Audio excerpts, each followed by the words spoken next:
समस्त वैष्णव वृंद तथा अन्य भक्तजनों को श्री राधा सर्वेश्वर विजयते श्री भगवान निम्बार्काचार्य नमः। कैसे हैं आप लोग? स्वागत है आपका हमारे इस चैनल श्री निम्बार्क रसधारा में। जैसा कि आप लोग जानते ही हैं कि हमने एक सीरीज स्टार्ट करी है जिसमें हमने निम्बार्क उपासना के क्रम को समझने का प्रयास करा है। इसमें हम अभिविरोधी गुण को समझ रहे हैं और पूर्व में हमने तत्वनिष्ठा की चर्चा की।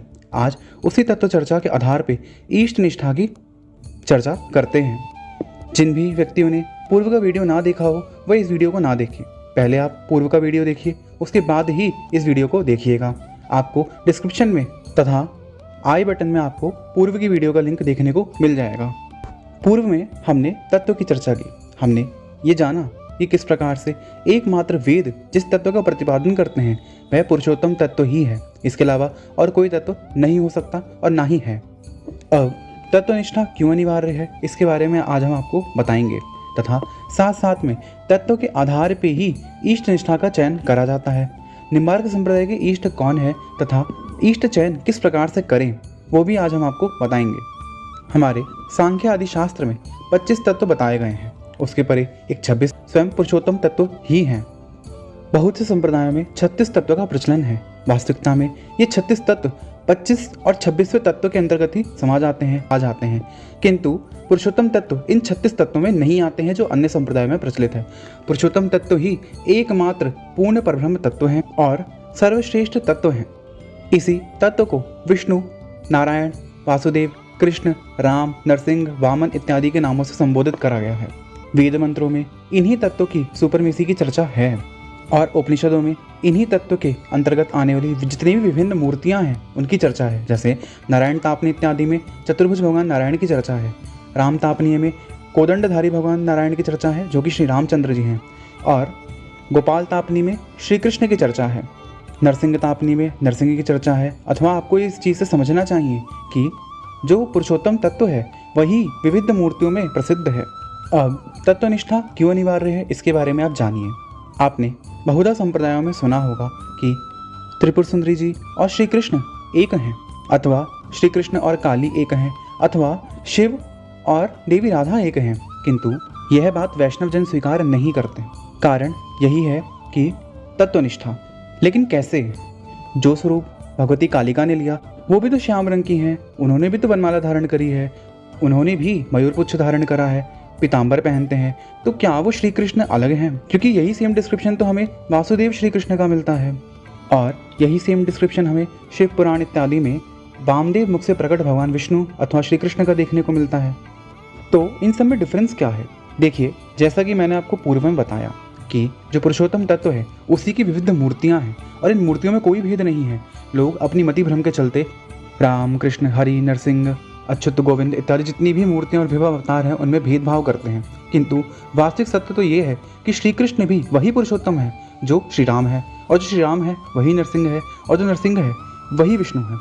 वेद आदि शास्त्र और उपनिषदों में पुरुषोत्तम तत्व ही कृष्ण, राम, नरसिंह, विष्णु इत्यादि में बताया गया है। वहीं आप देखिए कि त्रिपुर सुंदरी देवी द्वारा प्रकट श्री कृष्ण अथवा कालिका भगवती द्वारा प्रकट श्री कृष्ण अथवा भगवान शिव द्वारा प्रकट श्री कृष्ण जो हैं, क्या वे वासुदेव तत्व हैं? क्या वो पुरुषोत्तम तत्व हैं? नहीं। इनका स्वरूप तो वासुदेव जैसा ही दिख रहा है, किंतु अंतरंग रूप से ये वासुदेव नहीं है। शाक्त संप्रदाय में जो 36वां तत्व है वो परा देवी का है, अथवा अगर वहाँ देवी स्वयं श्री कृष्ण बन भी रही हैं तो वो वासुदेव तत्व पुरुषोत्तम तत्व नहीं है, वो साक्षात देवी तत्व ही है। और हमारी शरणागति तो पुरुषोत्तम तत्व के लिए है, देवी तत्व के लिए थोड़ी ही है। या हमारी शरणागति जो है वह भगवान शिव के प्रति थोड़ी ही है, क्योंकि शैव संप्रदाय में जिन विष्णु का सृजन हुआ है वह परम शिव तत्व के अंतर्गत ही आएंगे, उसी के विस्तार के अंतर्गत आएंगे, पुरुषोत्तम तत्व के अंतर्गत थोड़े ही आएंगे। अब आपको समझ में आ रहा होगा कि वैष्णवजन क्यों ये जो काली रूप से जो श्री कृष्ण बने हैं, या त्रिपुर सुंदरी स्वरूप से जो श्री कृष्ण बने हैं, या शिव स्वरूप से जो श्री कृष्ण आते हैं, उनका पूजन नहीं करते, क्योंकि वो वास्तविकता में पुरुषोत्तम तत्व है ही नहीं। वैष्णव उसी को कहा जाता है जिसकी शरणागति अनन्य रूप से इन्हीं पुरुषोत्तम तत्व के अंदर हो। जो लोग पुरुषोत्तम तत्व के प्रति शरणागत नहीं हैं और वैष्णव होने के बावजूद भी वो ऐसी कथाओं का प्रचलन करते हैं कि काली जो है वो कृष्ण बन गए, या शिव जो है वो राधा बन गई, या भगवान शिव जो है वो कृष्ण बन गए, या त्रिपुर सुंदरी जो है वो गोपाल सुंदरी अर्थात श्री कृष्ण बन गई, ऐसे लोग कभी भी वैष्णव नहीं हो सकते हैं। हाँ, सामान्य जनों में कथा भाव से ऐसी बातें कहना, सुनाना और सामंजस्य बिठाना एक अलग विषय है, ताकि कोई भी संप्रदाय आपस में लड़े नहीं। किंतु इसका अर्थ ये भी नहीं है कि हम अपनी तत्वनिष्ठा या वैष्णवता को ताक पे रखते हैं। इसलिए सर्वप्रथम मैंने कहा था कि तत्वनिष्ठा को समझिए, तत्व को समझिए। यद्यपि मैंने तत्व का बहुत ज़्यादा विस्तार नहीं करा है, क्योंकि जब मैं उपास्य स्वरूप समझाऊंगा तब इन तत्वों को बहुत डिटेल में आप लोगों को बताऊंगा। अभी हम जानते हैं कि इष्ट कौन होते हैं। देखिए, जब आपकी शरणागति एक तत्व में हो जाती है तो उस तत्व की विभिन्न मूर्तियाँ होती हैं। जैसे पुरुषोत्तम तत्व जो है वो स्वयं को कई मूर्तियों में प्रदर्शित करते हैं, जैसे हरि, कृष्ण, राम, नरसिंह, वामन इत्यादि। बहुत लोगों को ये लगता है कि नारायण, विष्णु, अच्युत, केशव इत्यादि जो नाम हैं वो भगवान शेषशाही नारायण के हैं, किंतु ऐसा नहीं है। नारायण, वासुदेव, अच्युत, केशव इत्यादि जितने भी नाम हैं वही नाम श्री रामचंद्र जी के भी रामतापनी उपनिषद इत्यादि में दे रखे हैं, और वही नाम श्री कृष्ण के भी हैं, वही नाम भगवान नरसिंह के भी हैं। इसलिए यदि कोई मूर्ख ये कहता है कि वेदों में तो राम सूक्त, कृष्ण सूक्त इत्यादि नहीं है, उसको आप सबसे पहले यही कहिए कि सबसे पहले जाके वो तत्व के बारे में समझे। जिसको तत्व का नॉलेज ही नहीं है, जो सबसे पहले तत्व छोड़ के स्वरूप के अंदर कूदा है, उसको कभी भी हरि शरणागति नहीं मिल सकती है। आप किसी भी प्रकार का क्रम भंग नहीं कर सकते। जब आपको सीढ़ियों में नीचे से ऊपर की ओर जाना है तो आप सीधे ही बिना फर्स्ट फ्लोर पे जाए थर्ड फ्लोर पे नहीं पहुंच सकते ना। तो उसी प्रकार से बिना तत्वनिष्ठा को समझे आप इष्ट निष्ठा को नहीं समझेंगे, और इष्ट निष्ठा के आगे जो स्वरूप निष्ठा है आप उसको नहीं समझ पाएंगे। इसलिए वेदों में जो भी विष्णु सूक्त इत्यादि है वह भगवान के सभी स्वरूपों के लिए है, अर्थात भगवान नारायण संबंधी जितने भी स्वरूप हैं वो सबके लिए है। चाहे राम हो, चाहे कृष्ण हो, चाहे हरि हो, चाहे नरसिंह हो, सबके लिए वो बराबर माननीय है। ठीक वैसे ही श्री सूक्त इत्यादि भी है। इन्हीं वासुदेव तत्व को आप जिस स्वरूप में पूजना चाहते हैं वही आपके इष्ट हुए। निम्बार्क संप्रदाय के तो इष्ट सर्वेश्वर भगवान श्री कृष्ण ही हैं, जो सदैव श्री जी के साथ रहते हैं। और श्री जी कौन है? श्री जी भी पुरुषोत्तम तत्व के अंतर्गत ही आती हैं। बहुत से मूर्ख जन जो है वो श्री जी को शक्ति तत्व के अंतर्गत डालते हैं, किंतु श्री जी शक्ति तत्व के अंतर्गत नहीं है, श्री जी पुरुषोत्तम तत्व के अंतर्गत ही हैं। स्वयं भगवान निम्बार्काचार्य जी अपने वेदांत कामधेनु दशश्लोकी में लिखते हैं, स्वभावतो पास्त समस्त दोषम शेष कल्याण गुणैक राशिम विभांगिनम ब्रह्म परम वरण्यम ध्यायम कृष्ण कमलेक्षणम हरिम। अर्थात मैं उन श्री कृष्ण की वंदना करता हूँ जो समस्त दोष गुण इत्यादि से परे हैं, जो परब्रह्म हैं, जो विभु के भी अंगी हैं तथा सभी अवतारों के अवतारी हैं। तत्व रूप से भगवान निम्बार्काचार्य जी ने अपने वेदांत पारिजात सौरभ के अंदर रमाकांत वासुदेव को संप्रदाय का उपास्य देव बताया है। यहाँ पे रमाकांत वासुदेव श्री राधा कृष्ण के लिए ही उपयुक्त हुआ है, जैसा कि इसी वेदांत पारिजात सौरभ के सार स्वरूप दश श्लोकी में देखने को मिल रहा है। तथा इसी दश श्लोकी के पंचम श्लोक में अंगे तु वामे वृषभानुजा करके श्री राधा जी का वर्णन भी किया गया है। निम्बार्क संप्रदाय की उपासना अकेले श्री कृष्ण की नहीं है, यह युगल उपासना है और श्री राधा कृष्ण में कोई भेद नहीं है।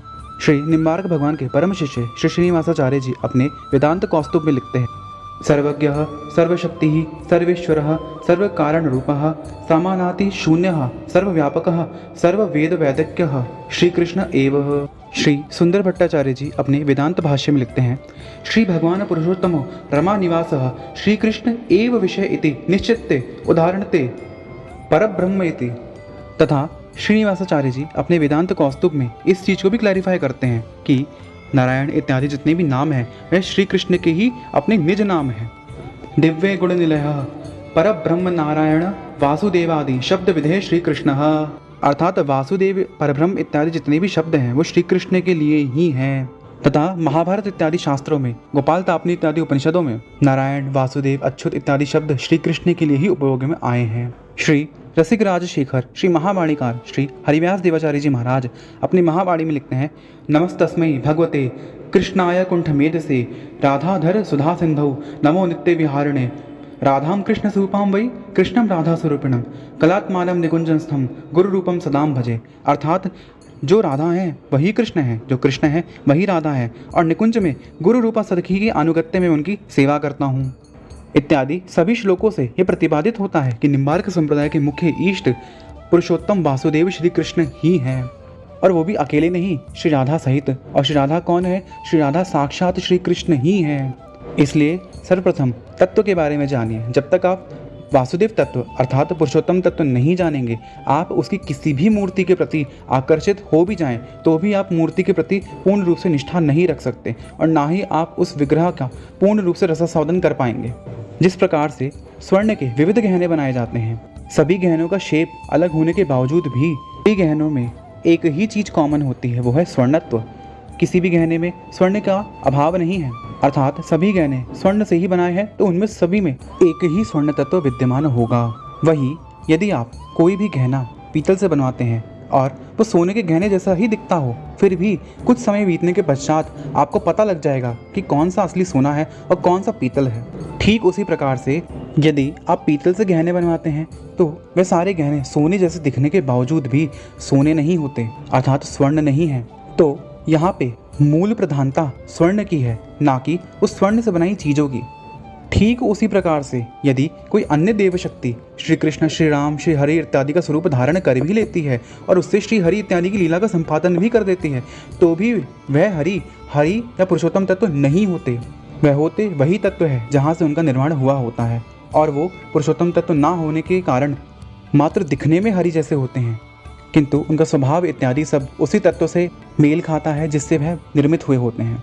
अतः साफ और स्पष्ट शब्दों में बोलूं तो श्री कृष्ण, श्री राम, श्री नरसिंह इत्यादि जितने भी वासुदेव स्वरूप हैं, इन सब की उपासना मात्र वैष्णव संप्रदाय के अंतर्गत ही पॉसिबल है और किसी संप्रदाय में नहीं हो सकती। यदि अन्य संप्रदाय में इन स्वरूपों की उपासना हो भी रही है तो वो विष्णु तत्व या पुरुषोत्तम तत्व नहीं है, इसलिए उन स्वरूपों की उपासना करने का परिणाम आपको विष्णु तत्व को पूज के जैसा परिणाम नहीं देंगे। इसलिए तत्व चर्चा करना अनिवार्य है तथा पूर्ण रूप से तत्व के प्रति निष्ठ होना भी आवश्यक है। आशा करते हैं संपूर्ण वीडियो के थ्रू आपको इतना तो पता लगा होगा कि अन्य संप्रदायों में राम, कृष्ण, हरि इत्यादि की उपासना एक प्रकार से राम, कृष्ण, हरि, नरसिंह इत्यादि की उपासना है ही नहीं। अगली वीडियो में हम स्वरूप निष्ठा की चर्चा करेंगे, किंतु इतना बता दूं कि ये जितने भी तत्व इत्यादि की चर्चा हो रही है, ये पुनः उपास्य स्वरूप के क्रम में डिटेल में समझा जाएगा। तब तक के लिए सभी को श्री राधा सर्वेश्वर विजयते श्री भगवान निम्बार्काचार्य नमः।